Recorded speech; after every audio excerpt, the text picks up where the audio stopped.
de repente decir algunas palabras en el idioma original.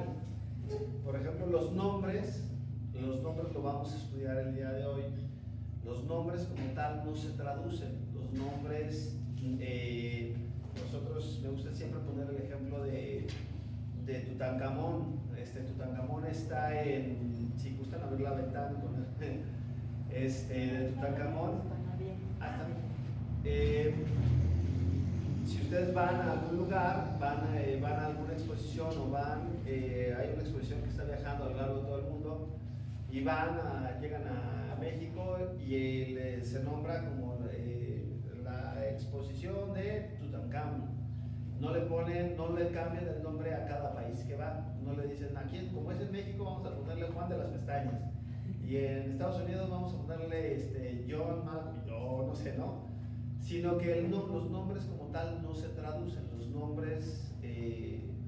nombres tienen esa particularidad. Entonces, recordemos que, por ejemplo, nuestro Mesías es hebreo, es judío, él nace en Judá, su mamá era judía y su papá era judío, y por lo tanto el nombre que recibe es el nombre de Yeshua, que está ligado. Los nombres en la cultura hebrea, lo vamos a estudiar un poco más hoy, están ligados al propósito de la persona. Entonces, cuando el ángel se le aparece a esta Miriam, a María, y le dice, pondrás su nombre Yeshua, porque el Yoshia es en hebreo y en español es pondrás su nombre Yeshua, que significa salvación, porque él salvará a su pueblo de sus pecados. O sea, desde el principio la misión ya estaba establecida claramente, que él vendría a salvar a su pueblo de sus pecados. Entonces, bueno, tuvimos oportunidad de revisar la semana pasada el contexto o la introducción de Daniel, la introducción al libro de Daniel.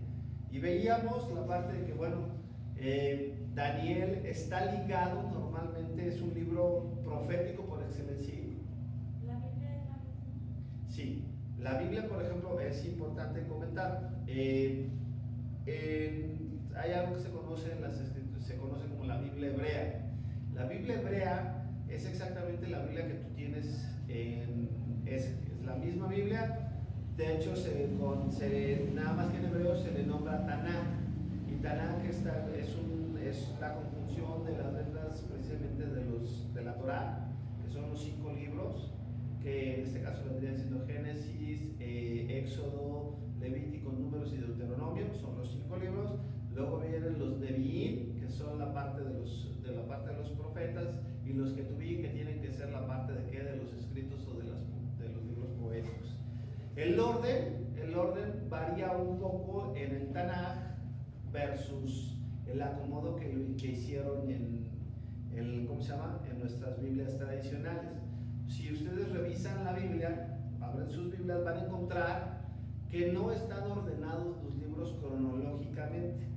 Van a encontrar, por ejemplo, vamos a encontrar cronológicamente hablando, vamos a empezar desde Génesis, llegamos a todo lo que es la Torá, viene cronológico, entramos con Josué, que ya empiezan a ser los libros históricos, lo que es Josué, lo que es Jueces, lo que es en este caso Ruth. Nos están marcando lo que es el tiempo precisamente una línea de tiempo. Ahí todos esos van en orden. Llegamos a lo que es Reyes, Primera de Samuel, Segunda de Samuel, Reyes, Primera de Reyes, Segunda de Reyes, Primera de Crónicas, Segunda de Crónicas. Todos van en cronología. De hecho, Primera de Crónicas relata muchas cosas, y Segunda de Crónicas de lo que se relata en Primera de Reyes y Segunda de Reyes. Son complementos de lo que se está dando. Sin embargo, después de eso, ¿qué sigue en la Biblia? Bueno, vamos a encontrar con lo que es el libro, vamos a encontrar Esther, vamos a encontrar luego Esdras, vamos a encontrar luego Nehemías, y ahí ya tenemos un problema, porque esos libros están después de la deportación de Babilonia. Vamos a ver que en la Biblia viene lo que es Salmo, viene Job, que es antes. Por ejemplo, cronológicamente hablando, Job se debe de colocar dentro de los primeros libros, porque tiene la misma antigüedad que en este caso en la Torá, los libros que se escribieron, porque será en el mismo lapso de tiempo. Luego vamos a ver, por ejemplo, viene el profeta Isaías, que es antes de la deportación, a que le está hablando precisamente tanto a la casa de Israel como a la casa de Judá. Luego vamos a encontrar a Ezequiel, que estudiamos que es contemporáneo de ¿quién? De Daniel. Y el profeta Jeremías, que también es contemporáneo de ¿quién? También es contemporáneo de Daniel. Entonces, se divide en profetas mayores, profetas menores, y cada uno de ellos les va a hablar, les va a estar hablando a las dos casas. Hay algo que se conoce en la escritura. Israel es un reino, esto es importante que lo tengamos en mente. Israel es un reino de 12 tribus. Cuando nosotros decimos, normalmente el día de hoy adoptamos y pensamos que judíos, y nos estamos refiriendo como judíos a todos los israelitas. Eso no es correcto. Judío es el que viene de la tribu de Judá. Entonces, cuando nosotros decimos que nos estamos refiriendo a los judíos, nos estamos refiriendo exclusivamente a la tribu de Judá o al reino del sur. Vamos a ver que después de David y de Salomón, ellos reinan sobre las 12 tribus de Israel. Con Roboam, su hijo, el reino se divide en dos: casa del norte, 10 tribus, y casa del sur, 2 tribus, que es la casa de Judá. Y a partir de ese momento el escritor va a estar hablando casa de Judá y casa de Efraín.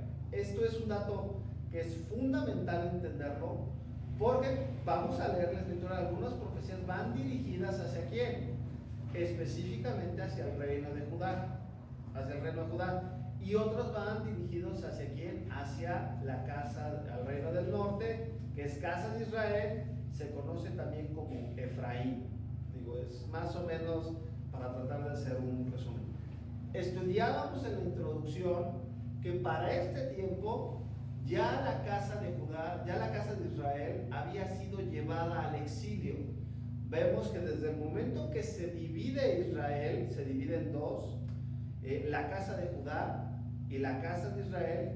Cuando se divide con Jeroboam, a partir de ese momento ellos crean un culto diferente.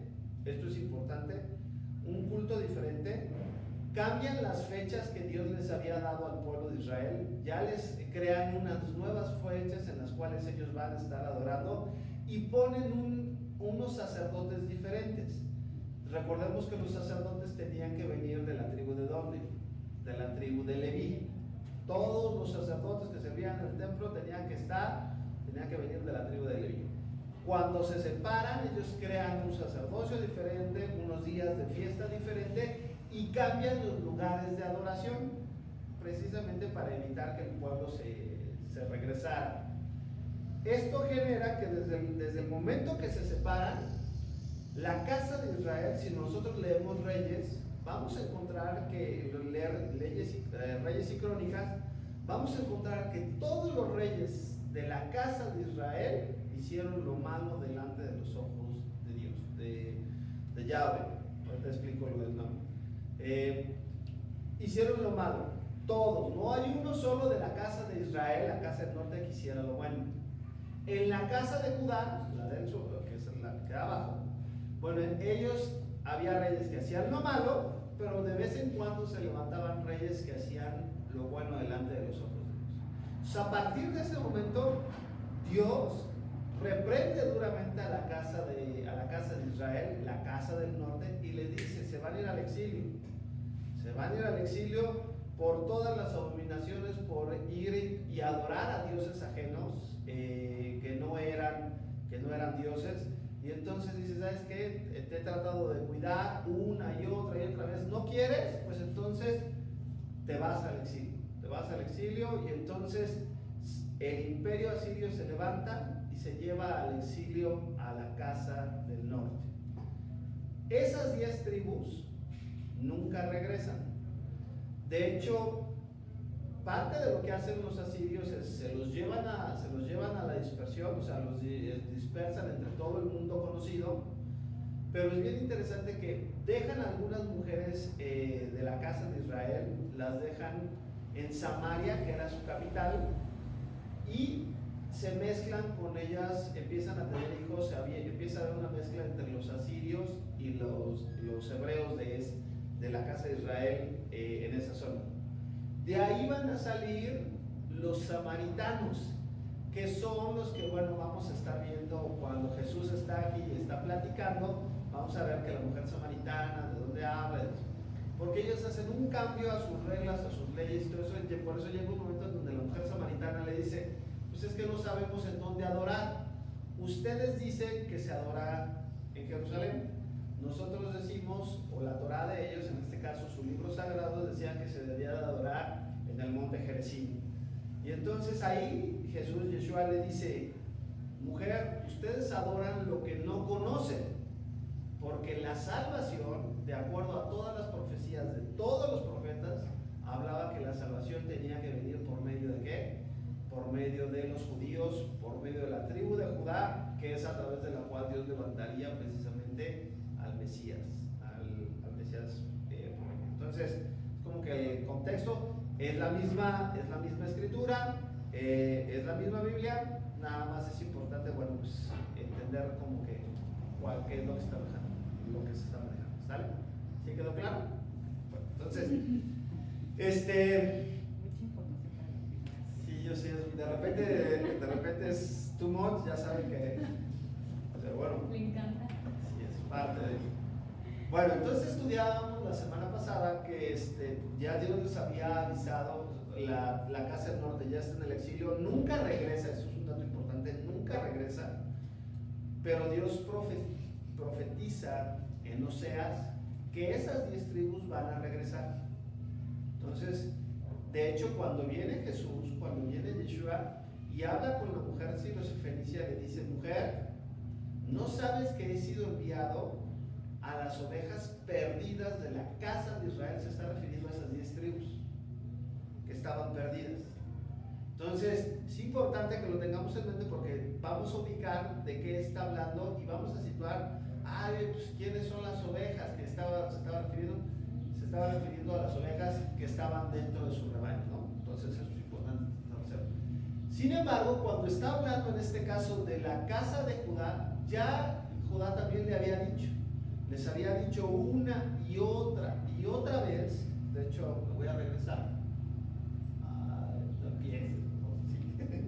Voy a regresar un poquito, porque les está diciendo quiero que vean la parte del relato, y nada más, no, ya lo estudiamos, que la decadencia del reino de Judá se da precisamente, lo podemos leer en Ezequiel capítulo número 8, en donde vemos que Ezequiel, ya cuando es llevado, dice: fíjate bien, te voy a llevar en visión, te voy a llevar para que veas las abominaciones que los que están en el templo, que dicen que me adoran y que me guardan y que adoran mi nombre, están haciendo. Entonces lo lleva en el espíritu y lo lleva a ese lugar y le empieza a decir: fíjate bien, está a la entrada, el lugar que era consagrado para Dios, ponen una imagen precisamente una imagen de la abominación, una imagen que llamaba celo. Entonces dice: fíjate bien, lo vamos a leer. ¿Quién lo quiere leer? ¿Quién dice yo? Más, muy bien. Bueno, adelante. Sí, adelante. Ya. ¿Pero me puedes acercar? Sí, adelante, sí, no sé por qué. Ezequiel 8:6. Sí. Me dijo entonces: hijo de hombre, ¿no ves lo que estos hacen, los grandes abominaciones que la casa de Israel hace aquí para alejarme de mi santuario? Pero vuelve aún y verás abominaciones mayores. 7. Y me llevó a la entrada del atrio y miré, y he aquí en la pared un agujero. Y me dijo: hijo de hombre, cava ahora en la pared. Y cavé en la pared, y he aquí una puerta. 9. Me dijo luego: entra y ve los malvados abominaciones que estos hacen allí. 10. Entré pues y miré, y he aquí toda forma de reptiles y bestias abominables, y todos los ídolos de las casas de Israel, que estaban pintados en la pared por todo alrededor. Y delante de ellos estaban sentados varones de los ancianos de la casa de Israel y Joasamías, Sí. hijo de Safán, y en medio de ellos, cada uno con su incensario en su mano, y subía una nube espesa de incienso. 12. Y me dijo, hijo de hombre, ¿has visto las cosas que los ancianos de la casa de Israel hacen en tinieblas? Cada uno de sus cámaras, pintadas de sus imágenes. ¿Por qué dicen ellos? ¿No nos ve Yahweh? Yahweh ha abandonado la tierra. 3. Me dijo después, vuelve aún, verás abominaciones mayores que hacen estos. 14. Y me llevó a la entrada de la puerta de la casa de Yahweh, que está al norte, y he aquí mujeres que estaban ahí sentadas, endechando a Tamuz. Endechar es llorar, haciendo lamento por Tamuz. Ok. 15. Luego me dijo, ¿no ves, hijo de hombre? Vuélvete aún y verás abominaciones mayores que esta. 16. Y me llevó al atrio de adentro de la casa de Jehová, y he aquí, junto a la entrada del templo de Yahweh, entre la entrada y el altar, como 25 varones, sus espadas vueltas al templo de Yahweh y sus rostros hacia el oriente, y adoraban al sol, postrándose hacia el oriente. Y me dijo, ¿no has visto, hijo de hombre? Es cosa liviana para las cosas de Judá, hacen las abominaciones que hacen aquí. Después que han llegado de maldad la tierra, se volvieron para mí, para irritarme. He aquí que aplican el ramo a sus narices, pues también yo procederé con furor. No perdonará mi ojo, ni tendré misericordia. Y gritaban a mis oídos con gran voz, y los oiré. Y no los oiré. Así. Muchas gracias.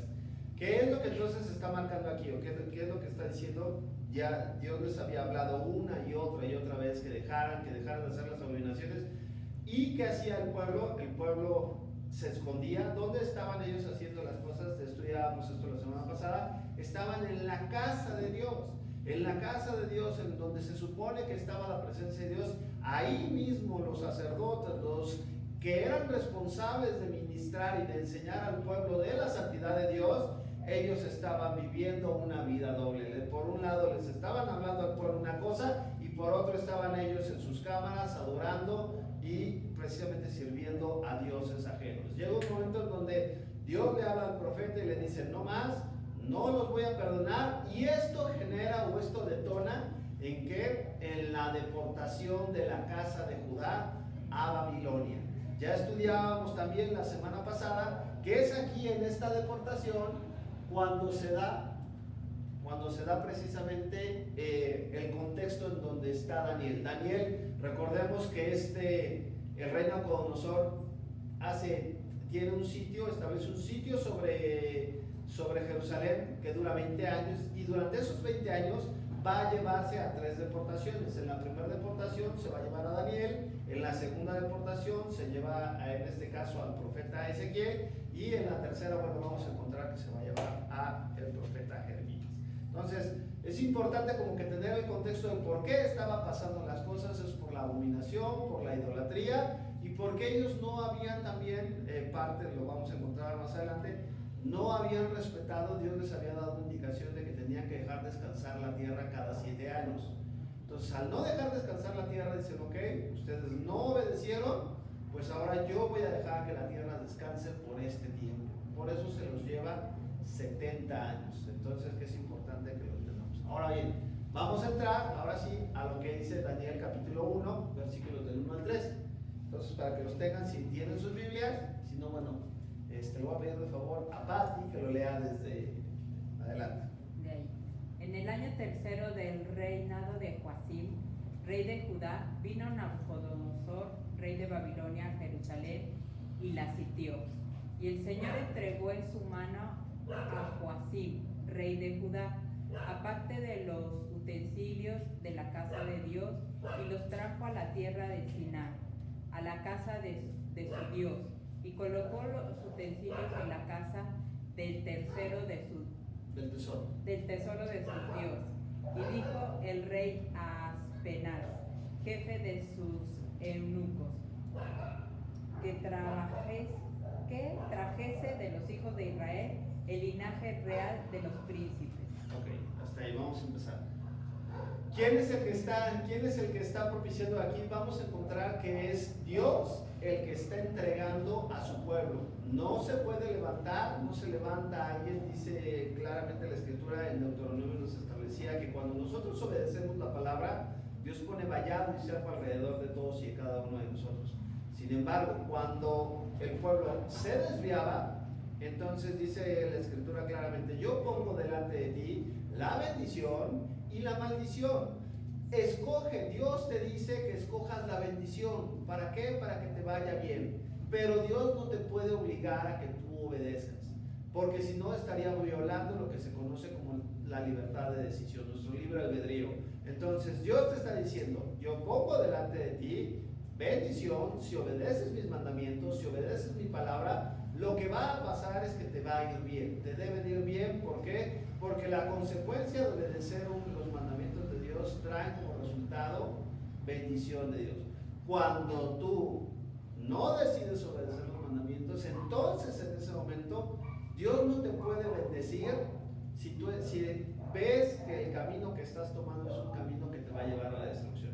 Ningún papá haríamos con nuestros hijos el ver que yo estoy dándole a mi hijo, estoy dándole dinero a mi hijo y veo que mi hijo va y lo gasta en drogas, o veo que va y lo gasta en vino, o veo que va y lo gasta en cosas que no son aptas, y que veo que eso es lo que lo está gastando, lejos de ser una bendición, le está causando ¿qué? Está causando una maldición para su vida. Entonces en ese momento, como papá, yo no voy a seguir dando. ¿Para qué?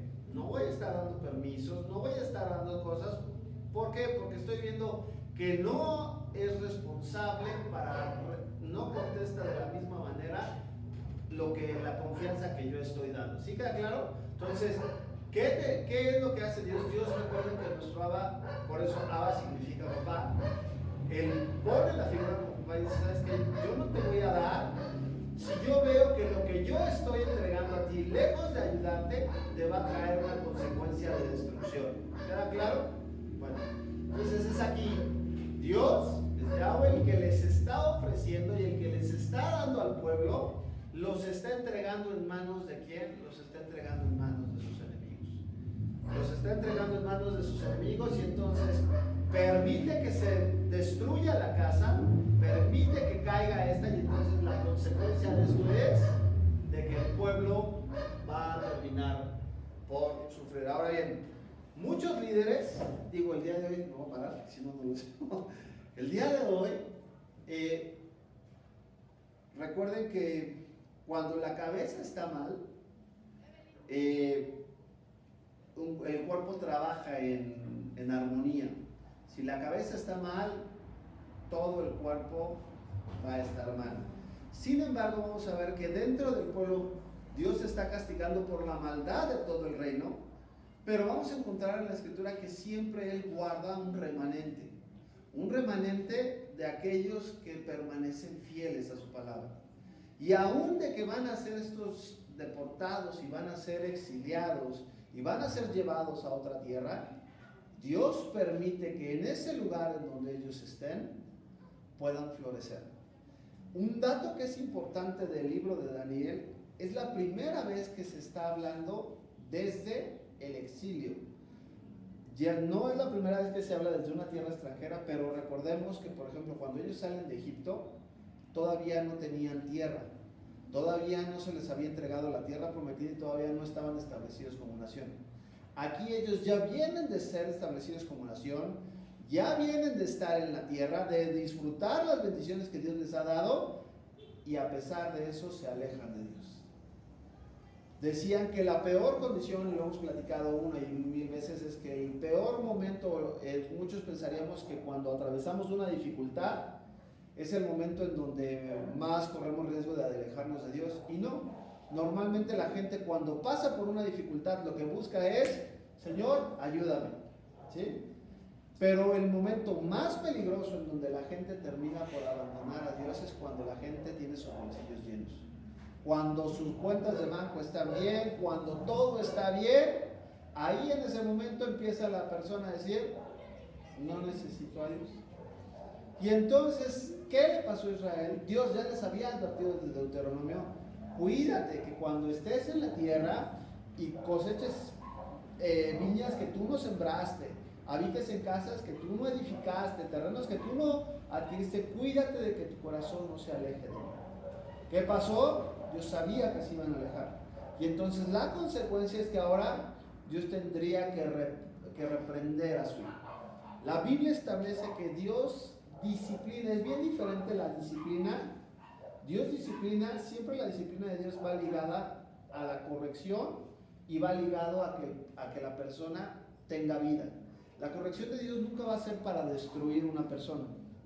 Dios siempre busca corregirte para que en la corrección tú te vuelvas a Él y regreses a Él. ¿Qué pasa? Dice la Escritura en el Nuevo Testamento.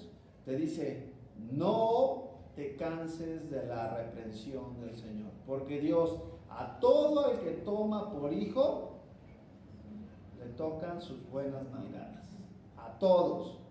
¿Por qué? Porque Dios al que ama disciplina y azota a todo aquel que toma por hijo. Entonces aquí, ¿qué estaba pasando? Los tenía que llevar al exilio porque ya se habían corrompido de una manera impresionante. Ahora bien, ¿qué pasa? Vamos a leer, dice el 4, dice de Daniel capítulo 1. Muchachos en quienes no hubiese, les dice, ok, vamos a buscar, ya la sitiamos, vamos a buscar, y me vas a traer a estos muchachos. A ver, todos los muchachos, todos los jóvenes que están aquí, o todos nosotros vamos a ver cuántos tenemos las características, a cuántos nos hubieran llevado o a cuántos nos hubieran dejado.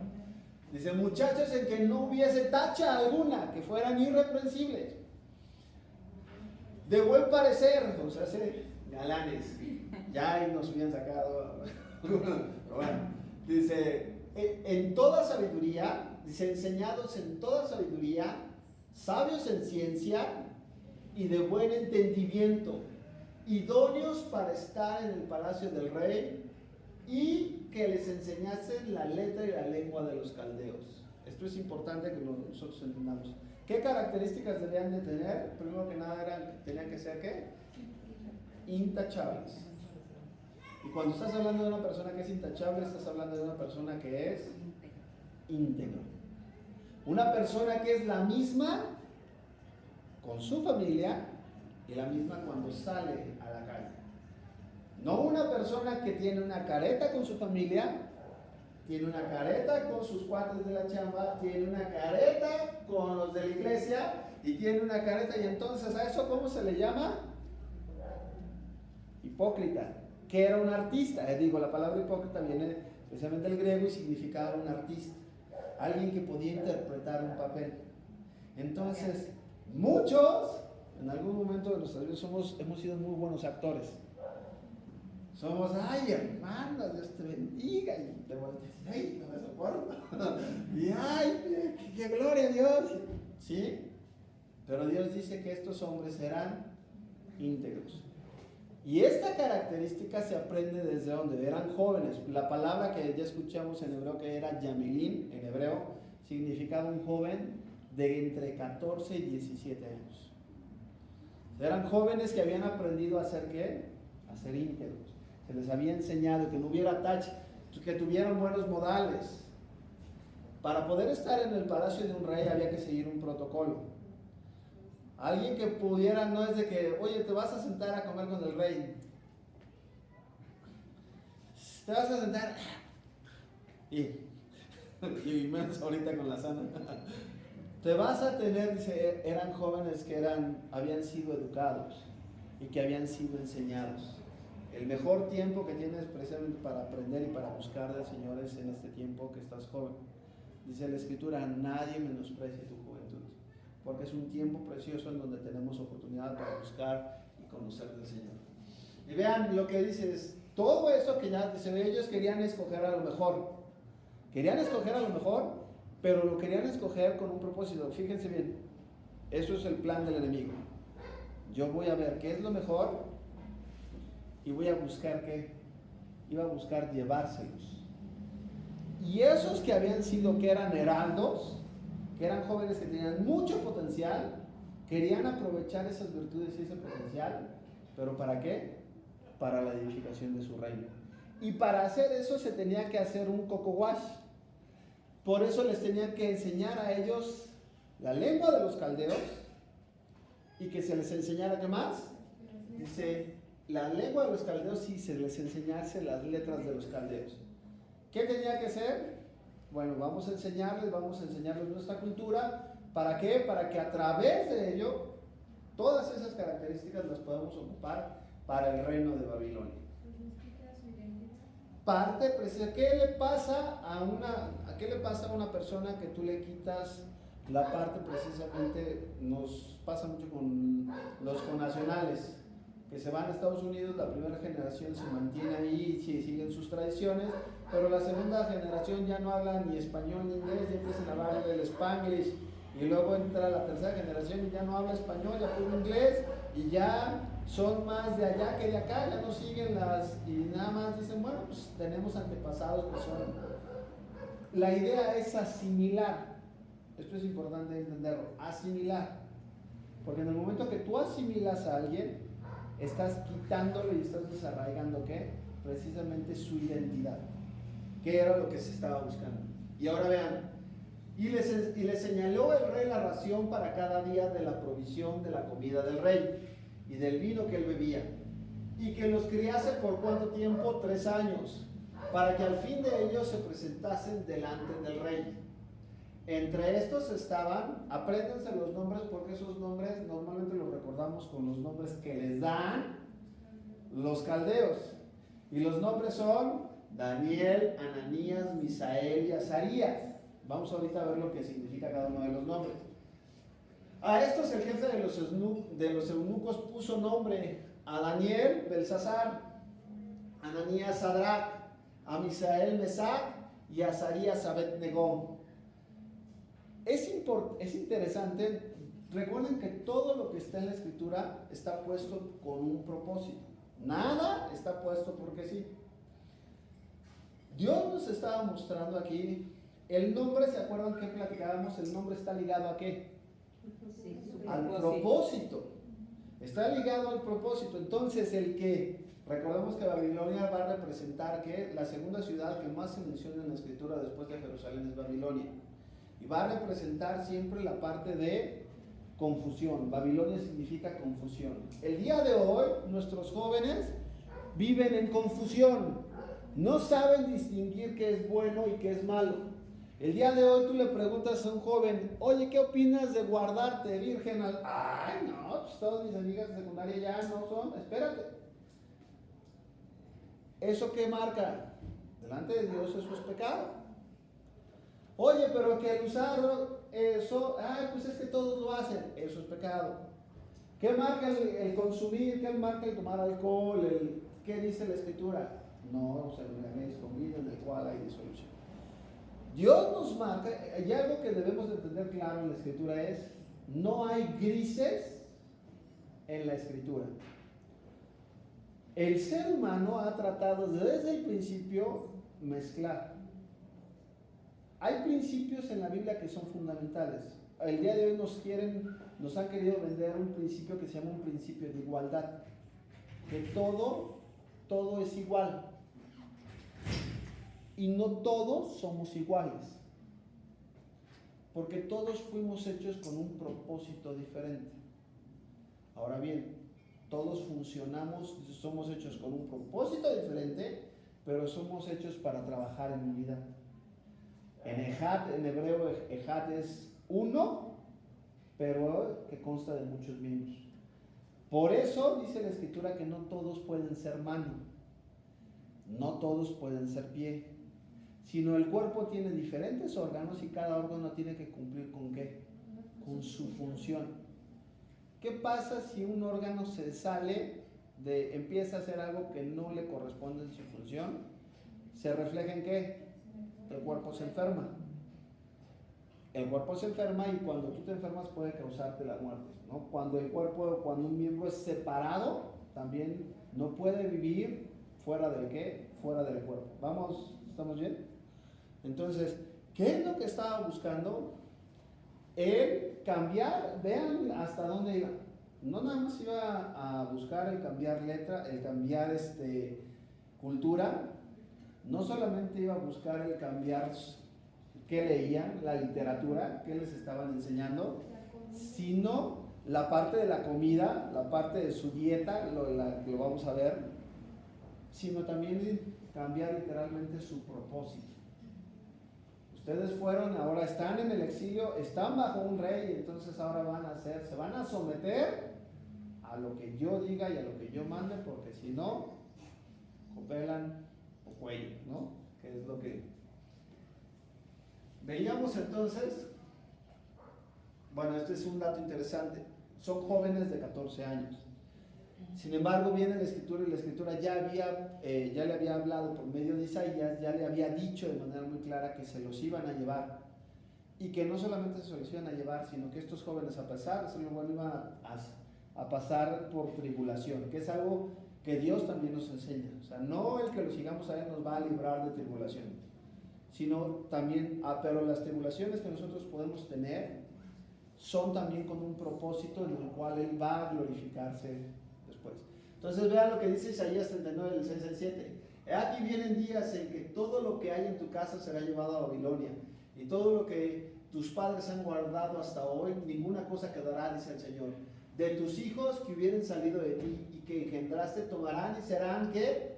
Eunucos en el palacio del rey de Babilonia. ¿Qué dice eso Isaías? ¿Qué quiere decir? ¿Dónde iban a estar Daniel, Ananías, Misael y Azarías? Iban a estar en el palacio. Y entonces, ¿por qué los hacían eunucos?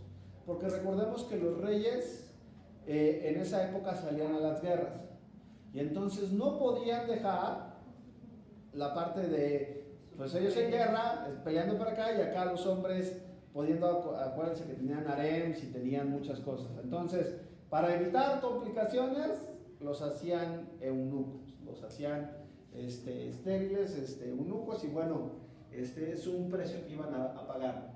4 jóvenes que desde temprana edad son llevados, sufren, pero a pesar del sufrimiento que ellos están teniendo, fíjense eso, se mantienen fieles ¿a qué? A las enseñanzas que Dios les ha dado. El mejor lugar en donde tus convicciones y mis convicciones van a ser probadas es precisamente en este tiempo.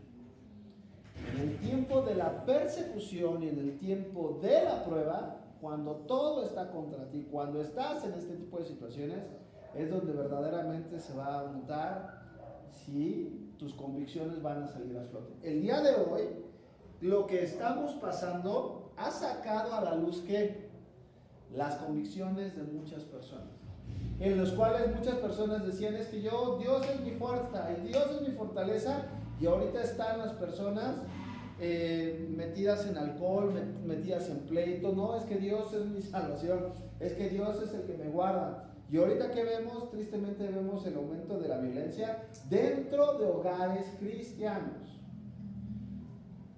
El aumento de la violencia, el aumento del uso de sustancias, el aumento de muchas cosas que se están dando. Estaba escuchando que la pornografía creció de manera impresionante en este tiempo de cautividad, de confinamiento. Todo eso está funcionando y está haciendo ¿con qué? Con la finalidad de ¿qué? De probar. A ver, ¿estás en este tiempo de prueba? ¿Cómo estás reaccionando?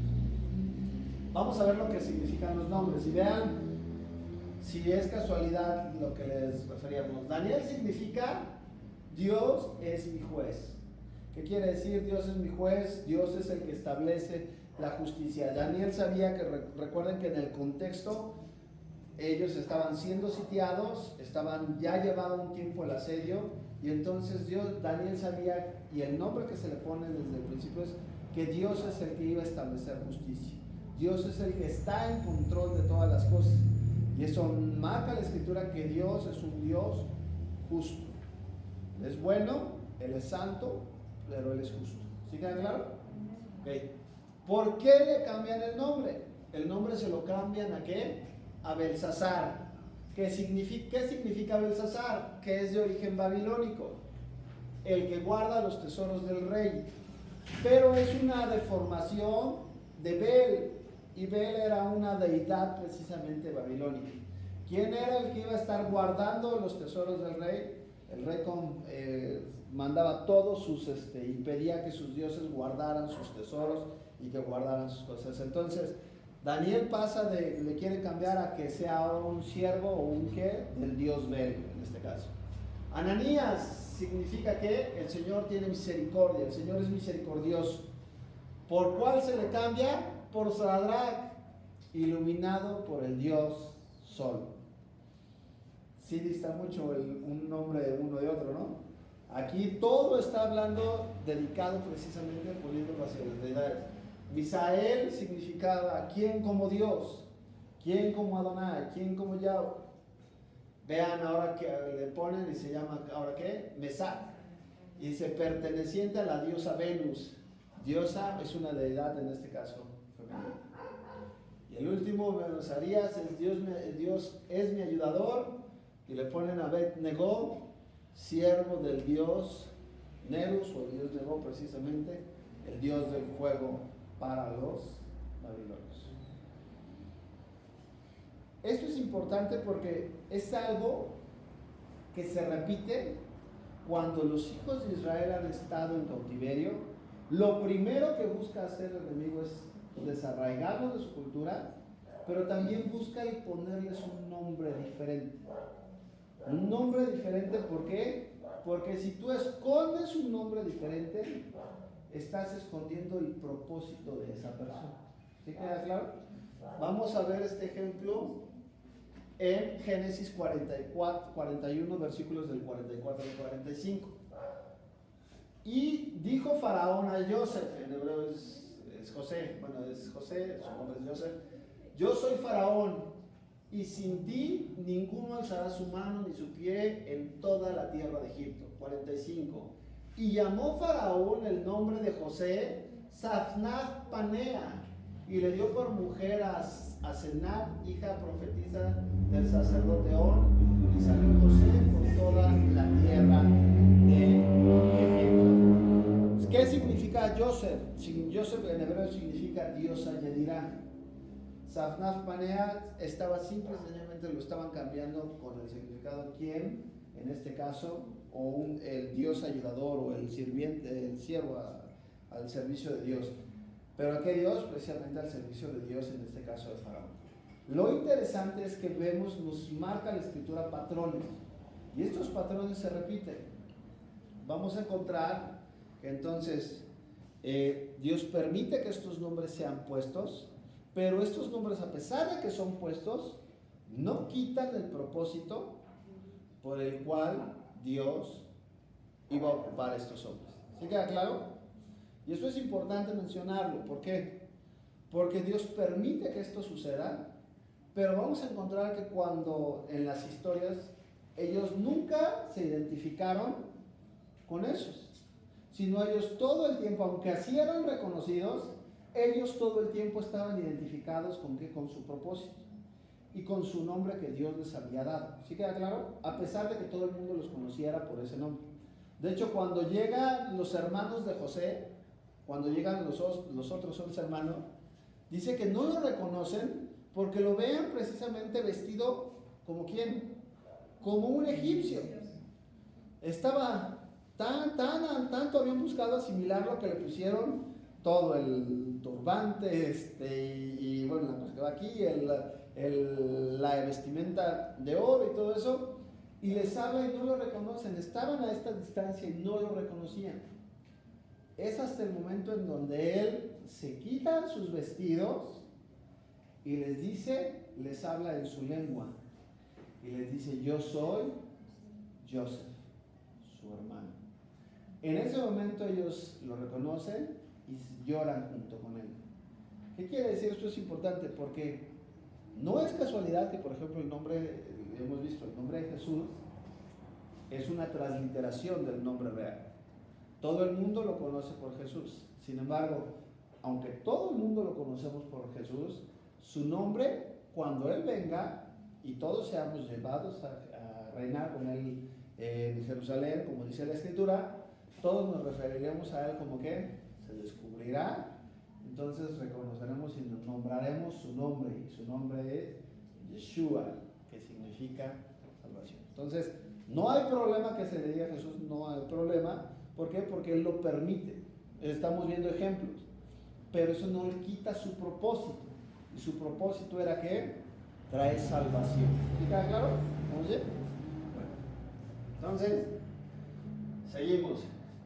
Y Daniel propuso en su corazón no contaminarse. Y aquí los papás vamos a descansar un poco, porque nosotros podemos instruir a nuestros hijos, pero al final de cuentas ellos tendrán que tomar la decisión, proponer en su corazón qué camino van a seguir. Y no solamente nuestros hijos, nosotros, todos nosotros tendremos que proponer en nuestro corazón qué camino queremos seguir. Quiero seguir siendo hipócrita, mostrando una cara aquí y otra cara allá, o quiero o dispongo en mi corazón, sabes, que no contaminarme con lo que este mundo me está ofreciendo. La tentación que este mundo está ofreciendo es mucha, y principalmente, bueno, pues sí, está al alcance de un clic, en los celulares, en las tabletas. Yo les decía que somos una generación, la generación de nuestros hijos, el día de hoy deciden qué ver en la televisión. En nuestra época era de que pues salía un programa y te tenías que esperar toda una semana para ver la continuación de ese programa, ¿no? O de esa serie. Ahora no, ahora los chavos el día de hoy escogen qué serie y qué temporadas me quiero aventar, ¿no? Cuántas veo y cuántas le voy a dedicar tiempo. Eso ha hecho que los jóvenes determinen la parte de que son una generación que quieren todo y están acostumbrados a que todo se haga cuando ellos quieren. Con Dios no es así. Con Dios, si algo nos va a enseñar Dios, es que Dios va a trabajar en nosotros en algo que se llama paciencia, en la cual nosotros somos bien impacientes como seres humanos. Entonces, queremos que las cosas se hagan rápido. Con Dios es tranquilo, porque me interesa que camines y no que corras y te vayas a caer, ¿no? Entonces dice, Dios propuso en su corazón no contaminarse con la porción de la comida del rey. ¿Por qué no contaminarse con la porción de la comida del rey, ni con el vino, ni con la bebida?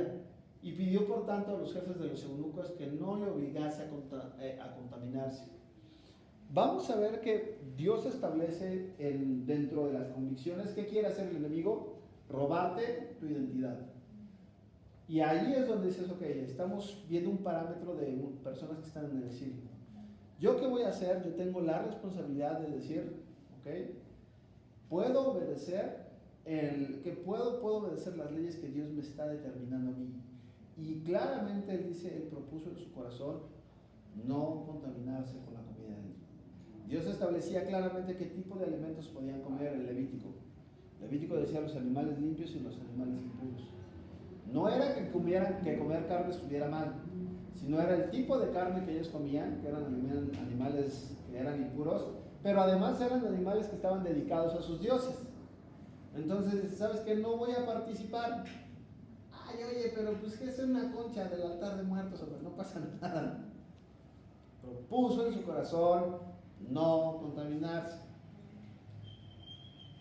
Oye, pero ¿se acuerdan qué él quiere hacer? ¿Qué quiere hacer? Quería que quitar su identidad. Oye, pero el día de hoy platicábamos en la semana que hablábamos del árbol, de los árboles. ¿Y qué es lo que va a buscar siempre Satanás? Satanás siempre va a buscar el ponerte la parte de los grises. Ponerte la parte de los grises y decirte con que Dios ha dicho, dice, no es tan malo.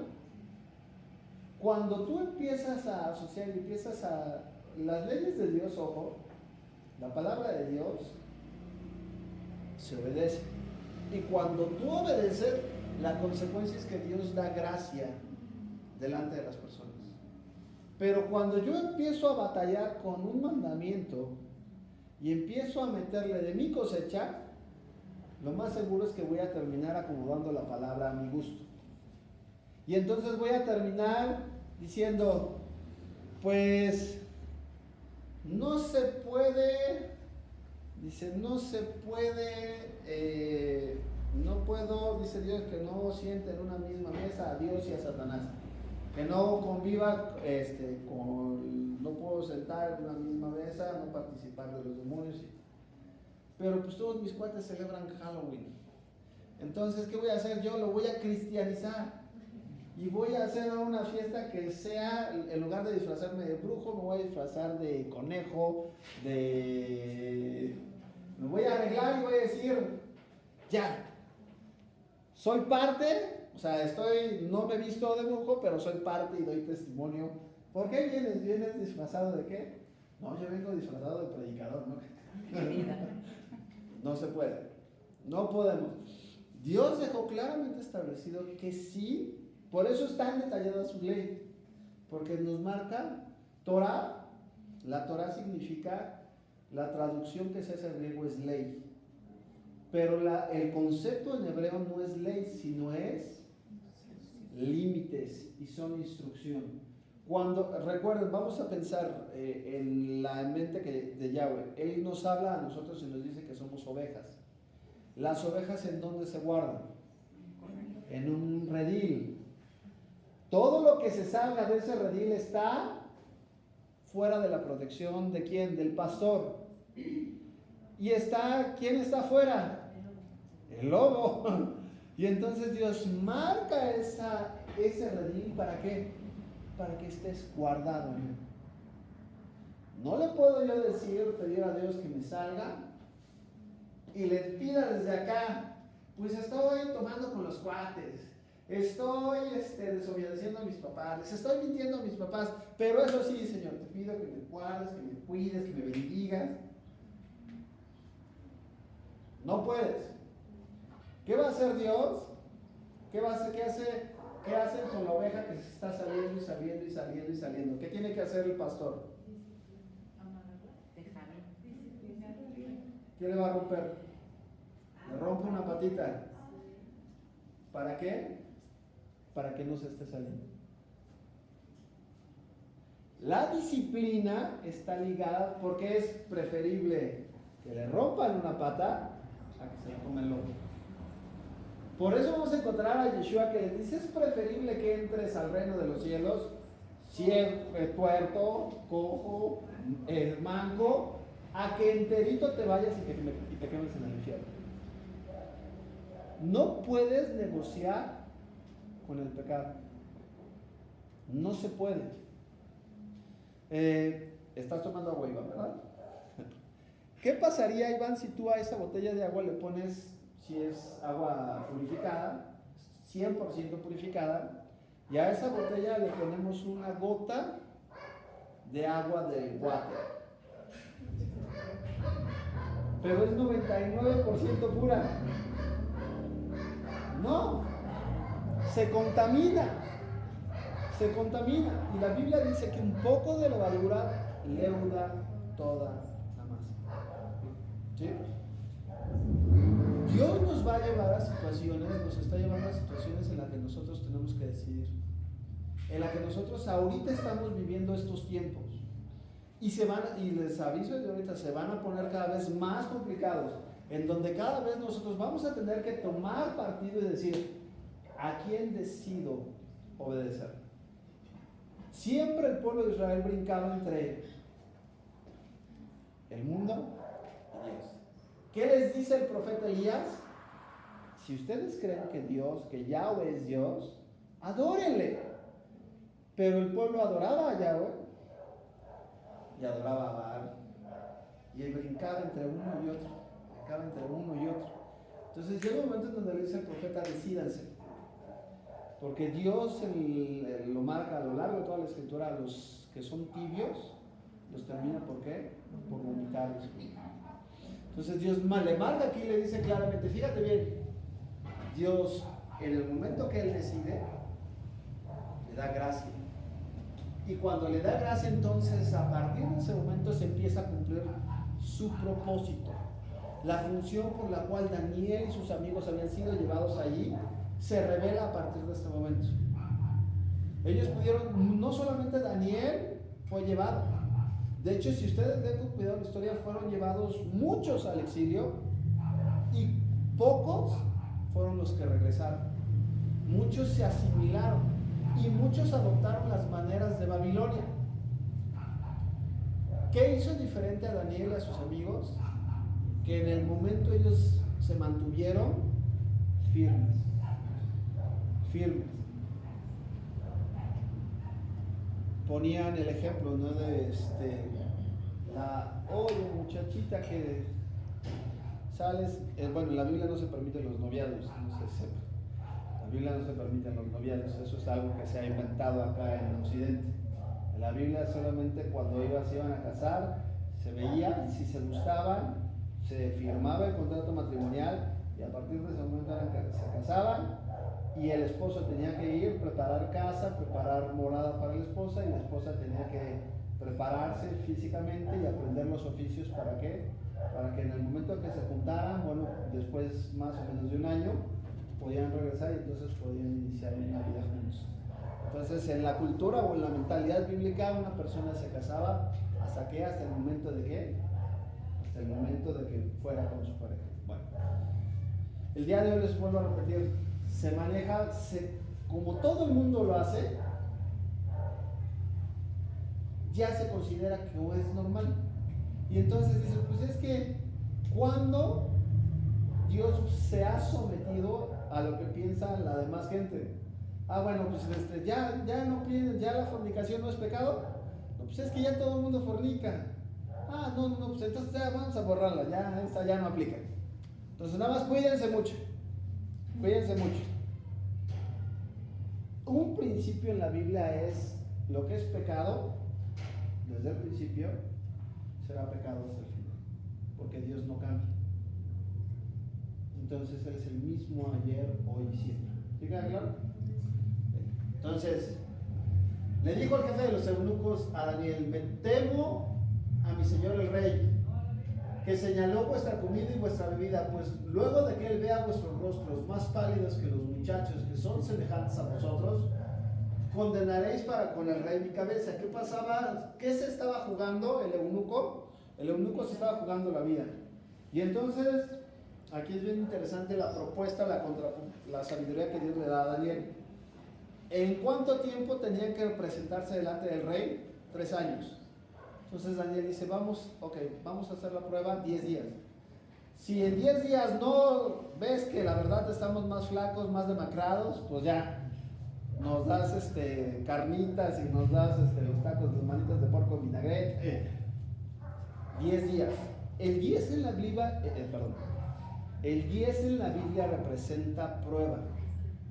Por eso las 10 plagas de Egipto. Por eso, siempre que ustedes vean el 10 en la Biblia representa prueba. ¿Qué estaba pasando? ¿Cuál es el tiempo de prueba que está solicitando él? 10 días. Y dice aquí, entonces dijo Daniel a Belsasar, que estaba puesto por el jefe de los eunucos sobre Daniel, Ananías, Misael y Azarías: te ruego que hagas la prueba con tus siervos por 10 días y nos des legumbres a comer y agua a beber.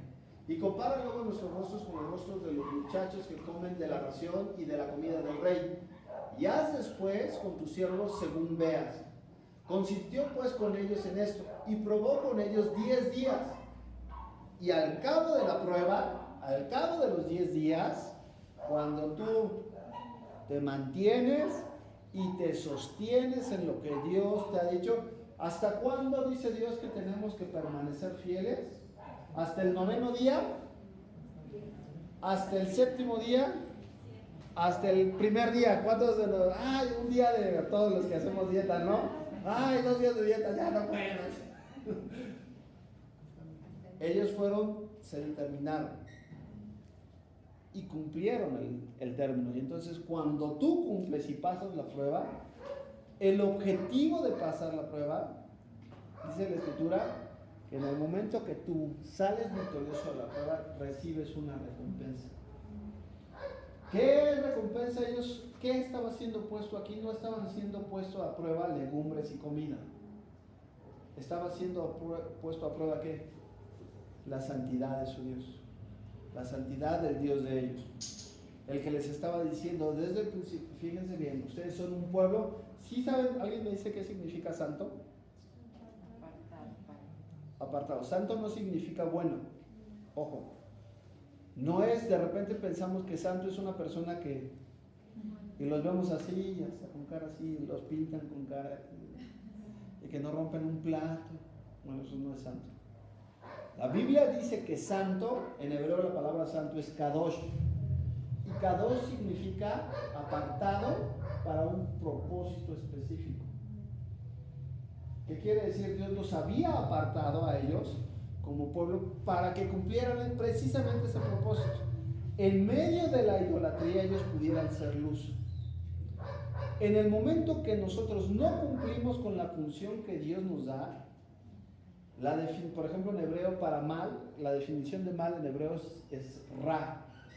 Es bien interesante que una de las deidades de los egipcios era Ra. Pero bueno, Ra en hebreo significa, se traduce como mal, pero la connotación de la palabra es mal. Normalmente pensamos, ¿quién me dice qué piensan de mal? Más bien, les quiero preguntar. ¿Quién me dice para ustedes quién es una persona mala? Un sicario. Ok, un sicario, un asesino, sí. Ok, un sicario. ¿Quién más? Que no tiene temor de Dios. Que no tiene temor de Dios. Un delincuente. Un esposo golpeador, puede ser. Un esposo golpeador. Todos esos son bien malos. Bueno, la definición de mal en hebreo significa todo aquel que no cumple el propósito por el cual Dios lo ha puesto en esta tierra. ¿Qué quiere decir? Si la sal, ¿para qué sirve la sal? Para sazonar, para conservar. ¿Qué pasa cuando la sal pierde su función? ¿Para qué sirve? Para nada. O sea, sirve para ser pisada, es decir, sirve para ser hollada. ¿Qué pasa cuando una luz se esconde? ¿Está cumpliendo, aunque esté prendida, está cumpliendo su función? La luz está siendo expuesta ¿para qué? Para que brille. ¿Sí queda claro? Entonces, la definición de mal dentro de las escrituras es: si tú no estás cumpliendo y yo no estoy cumpliendo con el propósito que Dios nos ha hablado, cuidado. No importa que vayas a la iglesia, no importa que sirvas en una iglesia, no importa que estés en una denominación. Dios no viene por denominaciones, Dios viene por un pueblo y viene por sus hijos que le adoran en espíritu y en verdad. Y la adoración está ligada ¿a qué? A la obediencia. Yo no puedo decir que amo a Dios y aborrezco a mi prójimo. Yo no puedo decir que amo a Dios y no obedecer sus mandamientos. ¿Sí queda claro? La función, y eso es importante, en hebreo, Dios siempre nos va a hablar. Nosotros en Occidente tratamos de siempre preguntamos el por qué. ¿Y por qué? ¿No? ¿Y por qué esto? Llega un momento de la edad de los niños que te empiezan a preguntar, ¿pero por qué? No, pues es que así es. ¿Y por qué así? No, porque así, hijo, mira. ¿Pero por qué? En nuestra mente tratamos de entender el porqué de las cosas. Bueno, en la Biblia, Dios quiere que entendamos antes del porqué, el para qué, la función. La función y el propósito por el cual hemos sido puestos aquí. ¿Sí queda claro? Ok. Entonces, dice, pareció el rostro, dice, al cabo de los 10 días pareció el rostro de ellos mejor y más robusto que el de los muchachos que comían y que comían la parte de la porción que tenía el rey. ¿Quién lee lo siguiente? Para no ser yo.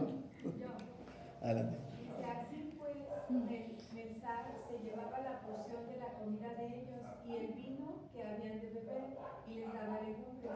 A estos 4 muchachos Dios les dio conocimiento e inteligencia en todas las letras y ciencias, y Daniel tuvo entendimiento en toda visión y sueños. ¿Qué significaba Daniel? ¿Se acuerdan? Dios es el que iba a hacer su justicia. Dios es mi juez. Adelante. Pasados pues los días, al fin de los cuales había dicho el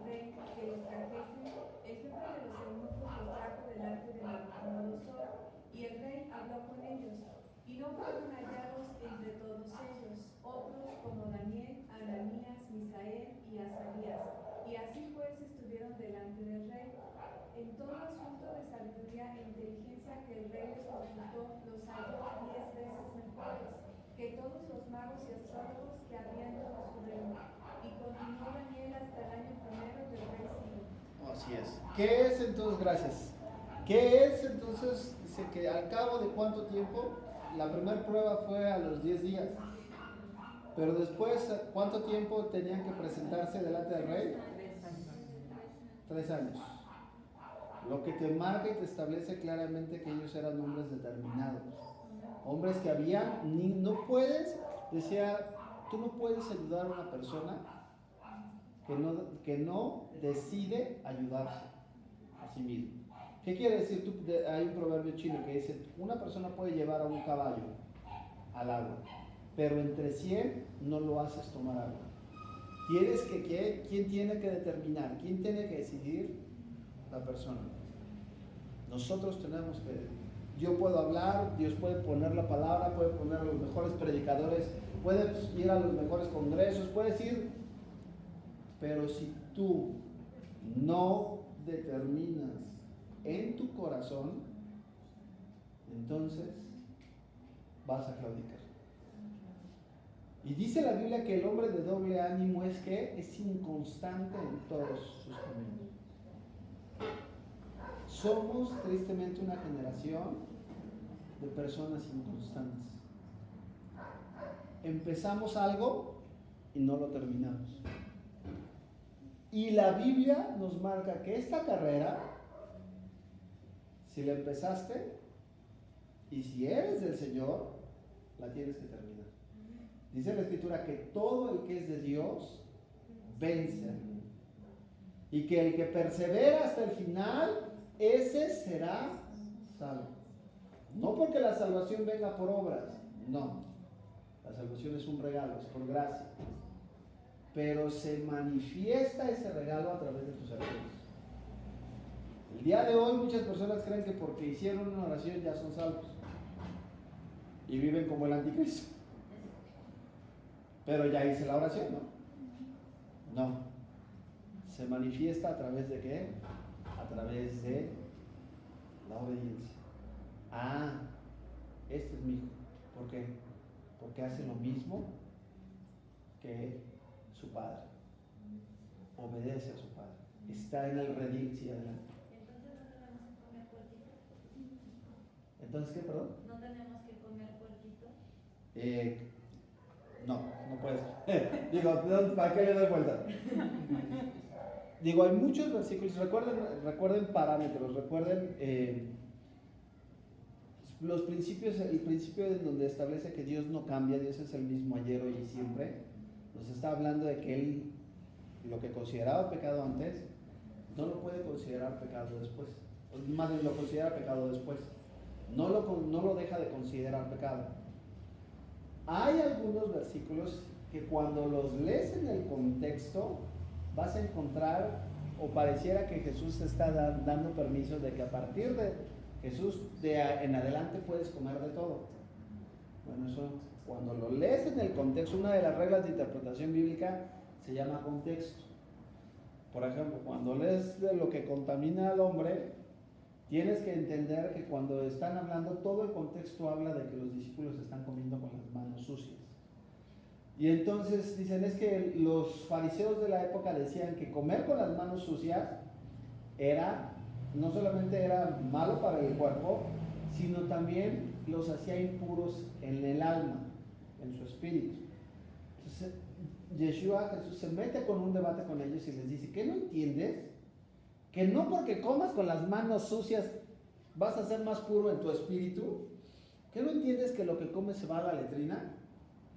Sino más bien en dónde. Dice, ustedes están diciendo, todo lo que entra es lo que, no es lo que contamina, sino lo que sale. Es lo que contamina al hombre. Ahora bien, es importante, y eso es otra de las reglas de interpretación, se llama contexto, pero también tenemos que entender el contexto situacional. Para ese momento, ningún hebreo comía puerco.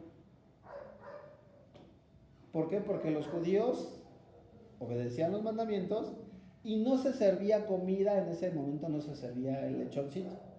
Entonces, para ellos cuando están hablando de comida no está en su mente ni siquiera puesto algo que no es comida. No porque, volvemos a la función, no porque el puerco sea malo, todos los animales son creación de Dios y todos Dios los ha puesto en este mundo con un propósito específico. Todos tienen una función. ¿En qué momento la puerca torció el rabo? ¿En qué momento? Cuando lo sacas de la función y lo pones en un lugar que no va. Entonces, cuando yo saco un animal que sirve para limpiar y lo pongo en mi mesa, en ese momento Dios me dice, eso va allá, no acá. Y entonces, la consecuencia, ojo, la consecuencia de comer eso, dice, ok, ¿quieres comer? La consecuencia va a venir sobre ti. Cuando empieces con problemas de cisticercos y cuando empieces con situaciones de colesterol, de cosas así, entonces no vengas a pedir oración porque Dios te sane. Porque entonces tú no me puedes pedir que yo te sane porque tú deliberadamente estás saliéndote del corralito que yo te puse para obedecer o para hacer tu voluntad. ¿Sí queda claro? Entonces, todo lo que Dios establece, lo hace, dice la Escritura, y a mí siempre me gusta preguntar, ¿qué mandamiento hay en la Biblia? Y con esto vamos a terminar. ¿Qué mandamiento existe en la Biblia que sea malo para nosotros? ¿Okay? ¿Hay una finalidad que sea mala para nosotros? No hay. De hecho, Salmo establece que la ley de Dios, Salmo 19 establece que la ley de Dios es ¿qué? Es buena.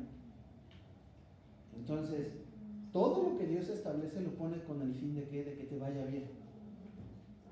Cuando nosotros nos salimos de eso, entonces es cuando nos va mal, y ahí sí venimos con el Señor y le pedimos. Y de veras que nuestro papá es hermoso, porque no luego te sales, sino el Dios muchas veces dice la Escritura, es grande en misericordia. Y dice la Escritura que Él, gracias a Dios, no nos paga según nuestras iniquidades. Gracias a Dios que no nos ha pagado, porque si no ya nos hubiera destruido todo. Sino siempre nos da oportunidad de ¿qué? De que cambiemos nuestra actitud, que cambiemos nuestra forma de ser. Porque no tenemos el tiempo comprado. Siempre que hay oportunidad, siempre que escuches este mensaje, es ¿para qué? Para que cambies. Porque el día de mañana, el siguiente segundo, no sabes si vas a estar. Sí.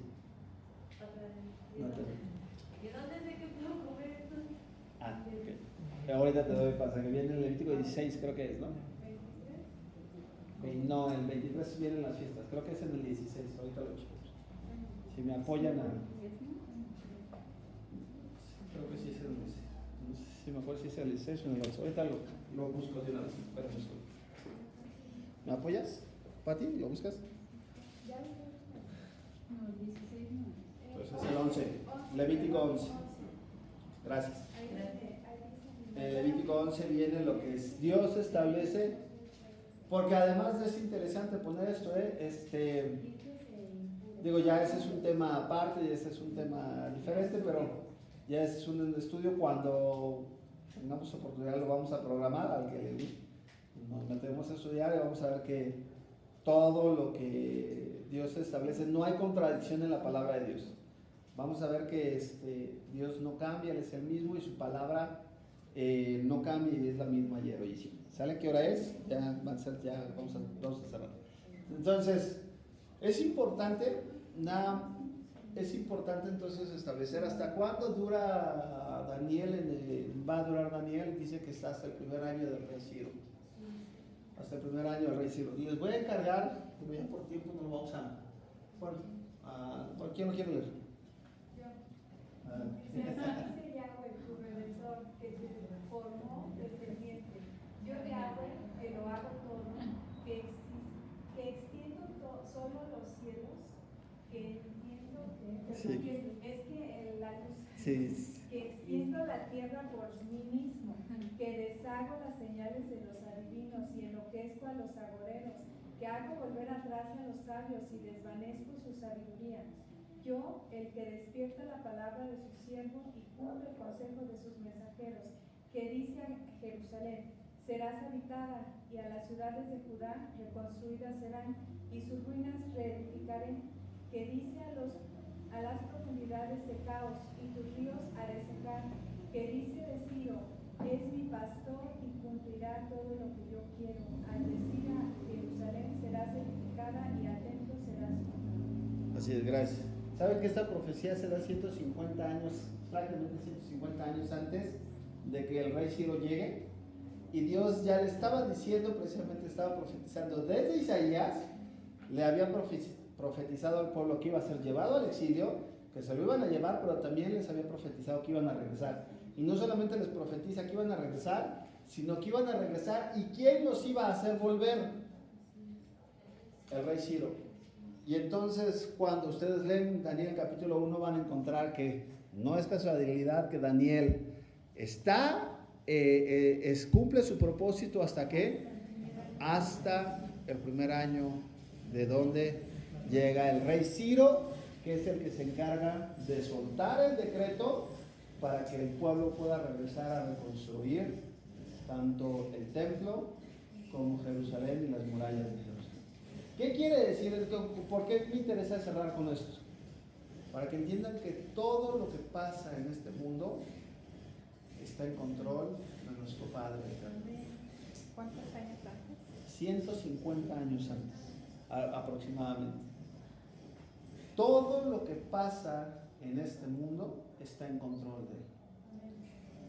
Dice la Escritura que Él lo anunció a los profetas, por eso es el Dios verdadero. Por eso, a diferencia de los demás dioses y de las demás religiones, no existe un libro tan, y lo vamos a ver ahora en el estudio de Daniel, es uno de los libros proféticos por excelencia, en donde se cumple con una exactitud impresionante y donde Dios establece, te lo estoy diciendo, lo compartí antes de que sucediera, para que cuando suceda, sepas que yo estoy en control de todas las cosas. Solamente hay un Dios verdadero, y es el Dios de las Escrituras. No es el Dios, ojo, no importa a qué denominación vayas, si el Dios que te están enseñando en tu denominación es un Dios que va en contra de la palabra de Dios, no es el Dios de las Escrituras. Dios no puede contradecirse, Dios es el mismo, y entonces es un pensamiento de repente en teología, decían que es que Alá es que el día de hoy el ecumenismo trata de poner que pues hay diferentes dioses, pero pues que todos al final de cuentas son uno mismo. No es cierto, porque si tú lees, cuando estudias teología vas a encontrar que te metes a estudiar diferentes religiones y vas a encontrar que los parámetros y los principios y fundamentos de cada religión son diferentes. Entonces no puede ser el mismo Dios. Por ejemplo, los musulmanes tienen a Alá, y Alá es la composición de 99 nombres. Y Alá, por eso el símbolo de Alá, ¿qué es? La luna creciente, la estrella. El anticristo va a salir de esa zona. El anticristo va a ser de la zona de Asiria, de la zona de Turquía. Por lo que marca Daniel. Daniel nos va a marcar, cuando lleguemos a esa parte, nos va a decir claramente de qué lugar va a salir el anticristo. Entonces, las características del Mahdi que los musulmanes están esperando como su libertador, son las mismas características que tiene el anticristo de las Escrituras. Entonces son cosas que necesitamos entender. Los budistas es una religión atea, no creen en Dios, es una religión que cree en la parte del círculo de la vida. Entonces los hinduistas, pues tienen infinidad de dioses. Entonces, ¿qué es lo importante? Dios quiere que nosotros entendamos a través de esto. ¿Para qué sirve esto? Para que nosotros reafirmemos nuestra fe en el Señor. Eso sabían estos muchachos. Y entonces, si tú quieres tener una relación con el Señor y que Dios te hable, lo primero que Dios va a buscar, no te va a hablar mientras tú andas en el despapalle. Dios quiere que siervos que le adoren en espíritu y en verdad. Y Dios quiere que cumplamos el propósito. Hemos sido en esta generación con un propósito específico. No es casualidad. En este tiempo es un tiempo en donde tenemos que cumplir con brillar y con ser sal más que ningún otro tiempo a lo largo del tiempo en el que estamos viviendo. ¿Sale? Entonces aquí le dejamos. Vamos a orar y primero ya la siguiente semana entramos al capítulo 2, que es ya la parte del sueño de Nabucodonosor, que nos habla un poco de las últimas formas de gobierno que va a haber en este mundo. ¿Sale? Vamos a orar. Amado Padre Celestial, te damos gracias por tu palabra, te damos gracias porque tú eres bueno, porque tú eres eterno, Señor. Gracias te damos, Padre Celestial, porque podemos ver que estás en control de todas las cosas. Gracias te damos porque el Dios en el que creemos es el Dios que creó los cielos y la tierra y que tiene control, Señor, aún de los cabellos, Señor, que caen a tierra. Dice la Escritura que un cabello de nosotros no cae sin que tú lo sepas. Padre Celestial, te damos gracias porque en un tiempo en donde estamos viviendo rodeados, Señor, de tanta incertidumbre, tu palabra viene a traer certidumbre a nuestras vidas. Tu palabra viene a recordarnos que tú estás en control de todas las cosas y que nuestra vida, Señor, está en el hueco de tu mano. Nuestros días están establecidos, Señor, no por una pandemia ni por una enfermedad, sino están establecidos en tu mano, Señor, y tú eres el que determinas el final, el inicio y el final de nuestros días. Te damos gracias por tu palabra. Ayúdanos, Padre Celestial, a podernos levantar, Señor, y poder ser esa generación, Señor, de hombres como Daniel, como Ananías, como Misael y como Azarías. Padre Celestial, te pedimos que podamos, Señor, ser como ellos, que podamos levantar, Señor, y tener y disponer en nuestro corazón, no contaminarnos con las cosas que el día de hoy, Señor, el mundo está ofreciendo. Ayúdanos, Señor, a hacer más y más tu voluntad y a caminar, Señor, y a ser una luz en medio del lugar oscuro. Te doy gracias por esta palabra y te pido, Señor, que tú permitas que esta palabra, Señor, produzca el fruto de vida eterna en cada una de las personas que estamos aquí, que nos escuchan por medio de las redes sociales. Que esta palabra cumpla su propósito, Señor, y que podamos ser, Señor, y producir el fruto de vida eterna que tú quieres. En el nombre que es sobre todo nombre, en el nombre de Yeshua HaMashiach, en el nombre de Jesús, te damos gracias. Amén. Y amén. Estamos despedidos. Buenas noches, muchas gracias a los que nos pidieron, nos apoyaron con